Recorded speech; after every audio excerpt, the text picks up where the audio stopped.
So now we're going to go over some of the common problems you might encounter when owning one of these Impalas, or what to look for when you're going to buy one.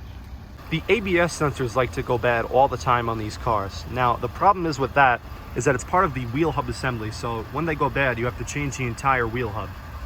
Even though this car has a heavy-duty transmission, the transmission is another weak point for the Impala. It actually derives from the GM U-body minivans, including the Pontiac Aztek, but these tend to go bad. One really common problem with these cars is that they love to leak, and they love to leak everything: power steering, engine oil, and transmission fluid.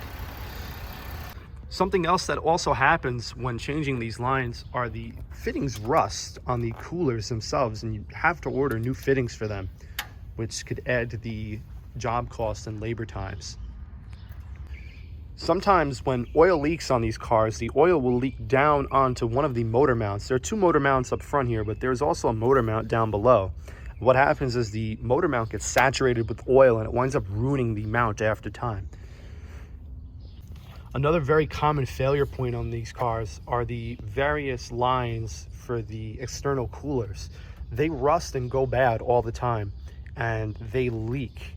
And sometimes there'll be a minor leak, and you could just look down here and kind of see it sometimes. This is the oil cooler lines. See, these are not leaking, but a lot of the times you'll be able to just see oil all over there.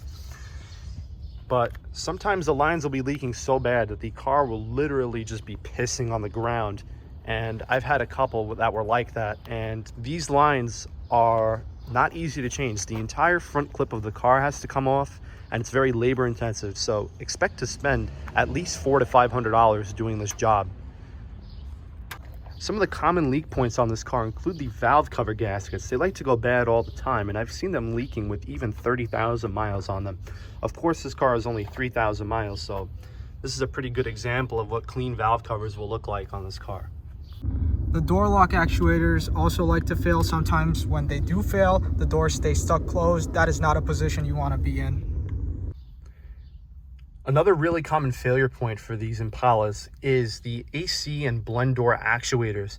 They tend to go bad all the time. The plastic gears strip and it just clicks like crazy because they are computer controlled and the software is trying to determine where the door is at. So it just freaks out and starts clicking like crazy once one of the gears is stripped.